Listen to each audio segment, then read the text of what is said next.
Eu já coloquei as minhas vestes brancas. Pai seja convosco, irmãos. Nós estamos aqui no nosso 16º dia do nosso propósito de jejum e oração. E hoje a palavra é muito linda, uma palavra muito poderosa para todos nós. Não é só para quem já está há muitos anos aí na estrada, mas para quem está começando agora. Essa palavra vem direto no coração de todos nós, porque ela fala sobre o chamado. E o chamado é para todos. O chamado não é para quem tem condições financeiras, não é para quem é bonito, não é para quem é filho de pastor. O chamado não é para quem tem talentos, que canta bem, que prega bem. O chamado não é exclusivo de nenhum desses tipos de pessoas. O chamado é para todos. Deus chamou todos nós, e o sonho do coração de Deus é ver uma igreja onde todos os cristãos, todos os discípulos, eles influenciam, eles lideram, eles exercem o seu ministério, o seu chamado diante de Deus de maneira poderosa. No livro de 1 Timóteo, no capítulo 3, no versículo 1, está escrito: fiel é a palavra, se alguém aspira ao episcopado, excelente obra almeja.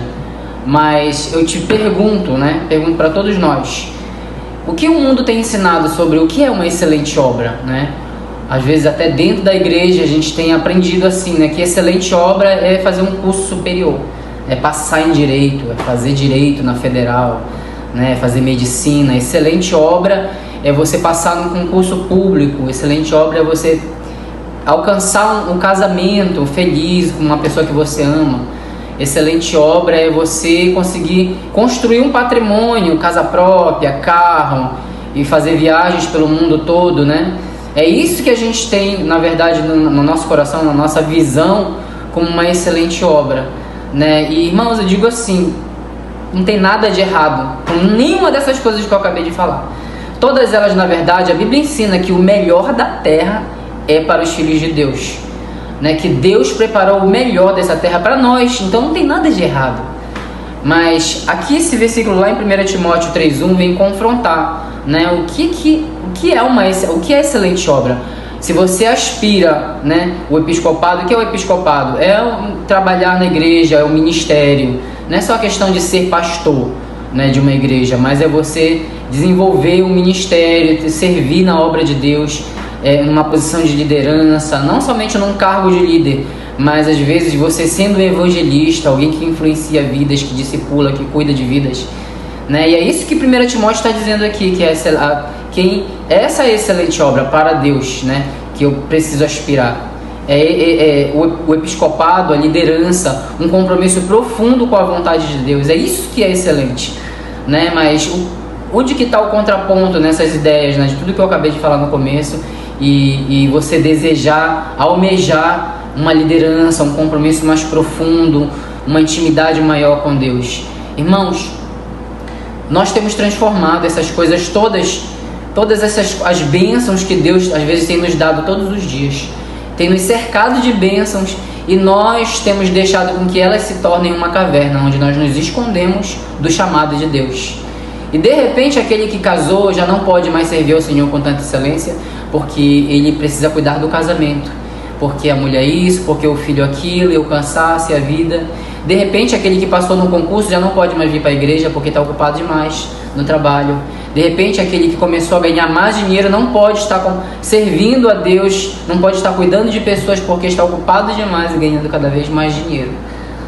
Então assim como Jonas, que é o personagem de hoje, a gente vai falar da história de Jonas. Jonas também, era o profeta e foi enviado por Deus à cidade de Nínive para pregar a exortação de Deus, para que eles se arrependessem e fossem salvos. Porém Jonas se recusou.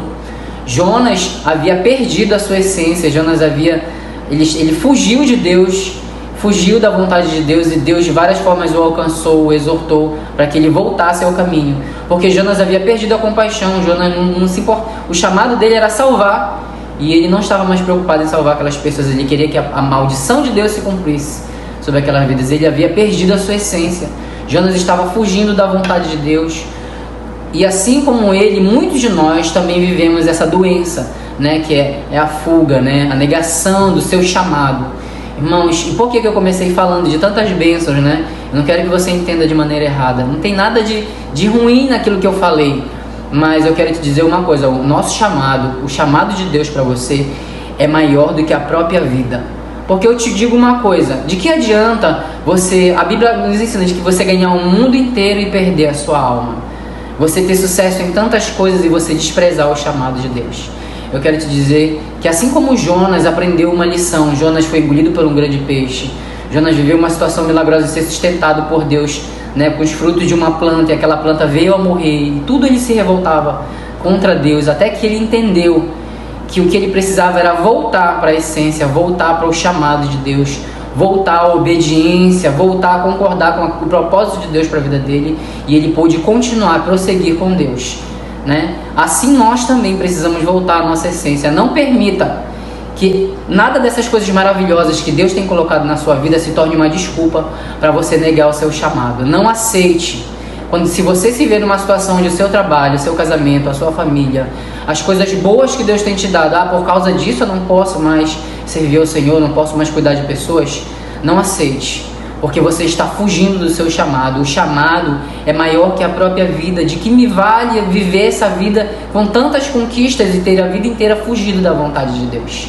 Não valeu de nada, irmãos. Então, que nesse dia, do 16º dia do propósito, você possa viver esse confronto com o Espírito Santo, esse confronto com Deus, que muitos possam retornar ao primeiro amor, que muitos possam retornar à essência de que o chamado é maior do que a nossa própria vida, de que fazer a vontade de Deus é o que mais importa. Eu não posso aceitar desculpas, permitir que nada se coloque entre mim e o meu chamado. Amém?